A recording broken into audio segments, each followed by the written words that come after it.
Hello guys, and welcome back to another video. This is just going to be my ride rankings, what I think of them, what's my personal opinion and stuff, so hope you enjoy. Let's get started then. Right, at 10th place is Kumali. I give it an 8 out of 10, but it's quite rough. It's very rough, but it's actually quite somewhat enjoyable. The drop on it is really fast and like really whippy, and it's actually decently smooth, not too head banging because you kind of pin back. And then the intense vertical loop after is alright, and then the Cobra roll is to say the least deadly rough. I had a headache just because of that bit alone.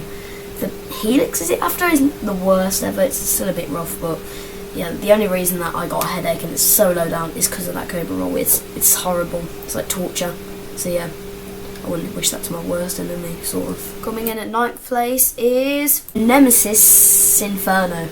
Did I get you there? Did I get you? Well, no, but it's a 8.8 out of 10 to me. It's a really good ride for what I was expecting. I was expecting it to be like a little tiny baby ride, but it was not. The drop after I lifted was like quite big. It feels massive for a 95 foot, like whatever it is, high drop.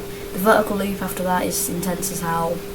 The inversions and the double corkscrews really feel really whippy, and they're really unique for like a UK coaster. I've never really seen anything. And the volcano theming is quite cool. Like it gives it a distinct atmosphere in a sense, kind of. Yeah, but I think what it stands out to is it's really weird like elements that it has on it, and its theming is really good. So that's what I like it about it. Really, it's quite fun. Coming in at 8th place is Rita. In my opinion, is really overhated. It's such an incredible coaster. The launch is, it's so good. The launch, I really love the launch. It's not the most powerful one, but it's still a really good launch. It feels faster accelerating than South, just not as fun as South's. Right, but it still gives a huge rush of adrenaline, and it's just boom. The first right turn is really intense. Like you feel like your seat is just made for you, and you sunk in it. The airtime hill after is a lot of airtime. The other turn after that is more intense for me. It's so like deadly intense. And then another airtime hill, which is another like absolute ejector, and lift it to the absolute max. And then yeah, and there's another super duper intense like turn after. But it is a good coaster. It's really overhated. It's got good intensity, airtime, and it's quite fun. So I'll give it like an 8.8 out of 10. But yeah, if you want a first launch coaster, it's a good one because it's like 25 seconds or something, but it's still really good. Coming in at 7th place is Avengers Assemble Flight Force, formerly known as the Rocking Rollercoaster. I give it a solid 9 out of 10. It's when I first went on it, it was unbelievable. Like the launch on it was intense as how my brain exploded with how intense some of these inversions are. But now, because I went on it about 9 times in a row, I kind of got used to it a bit in the end. So now, like, launches don't really make my belly go as much, so I'm kind of used to launches now. But anyways, it's one of my favourite launch coasters. It's unbelievable. It's so fun. Not too short, not too long, but it does certainly pack a punch. The inversions are so intense. The corkscrews rough but whippy, and it's like the overall experience is good.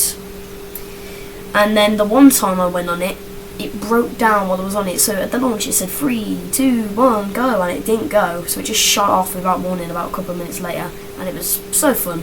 I will say, coming at 6th place is, and it's unbelievable. It's already halfway there. This is going to be a very short video, but we're at Nemesis Reborn, the better Nemesis in my opinion.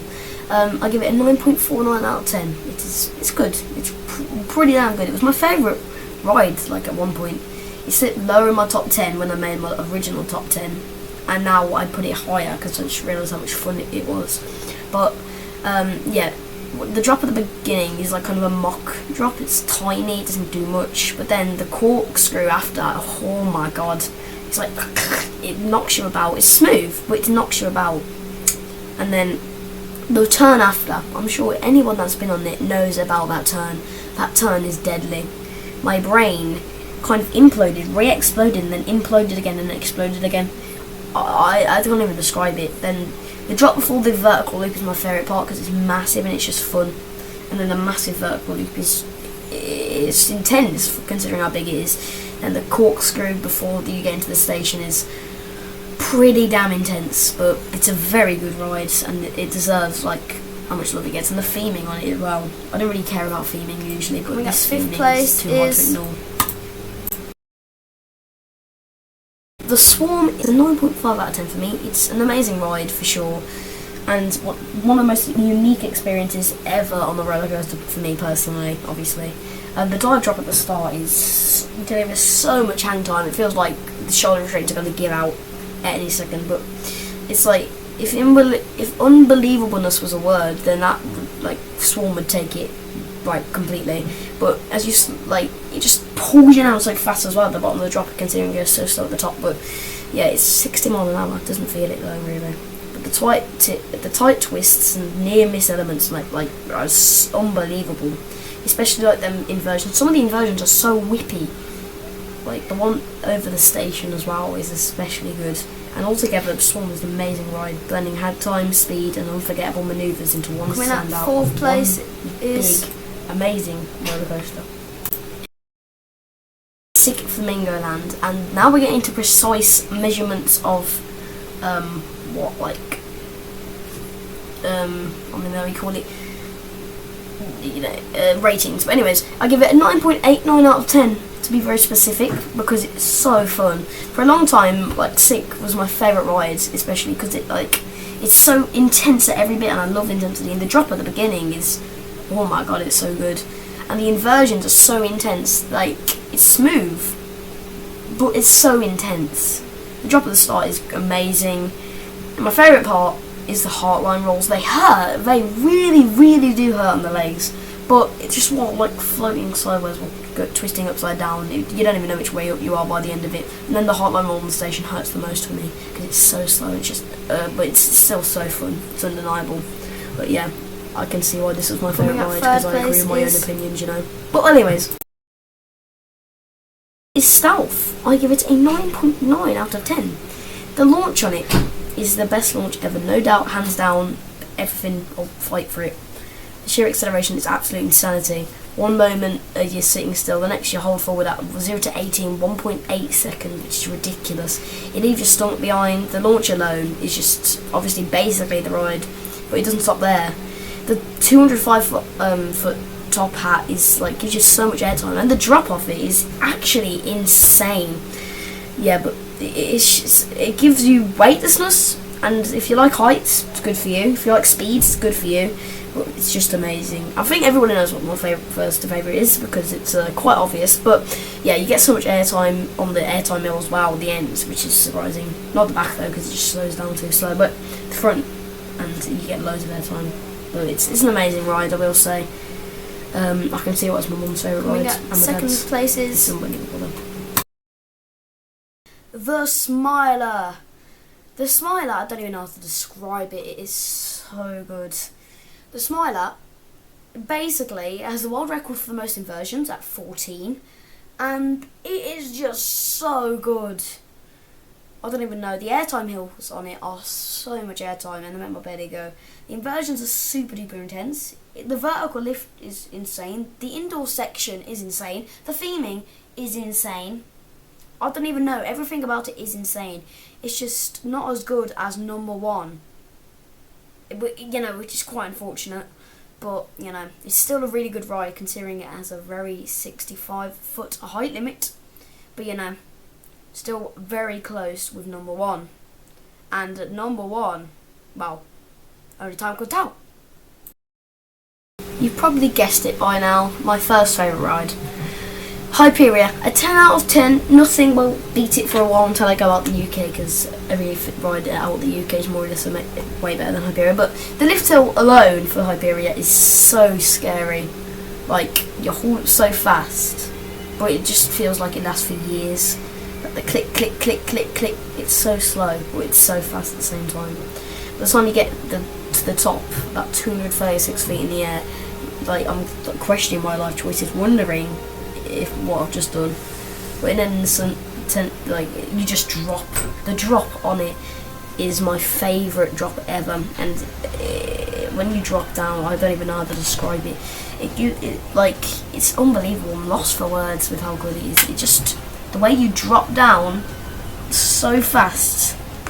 Like the front row, it's all right. You get good views, but it's, in my opinion, people say the further back you go, it ruins the drop, but to me, it gets way better. So the middle was all right, like a bit better than the front, and then the back on the drop, you get so much airtime, you get twisted around so much, you get so much speed, you get so much belly going. It's unreal.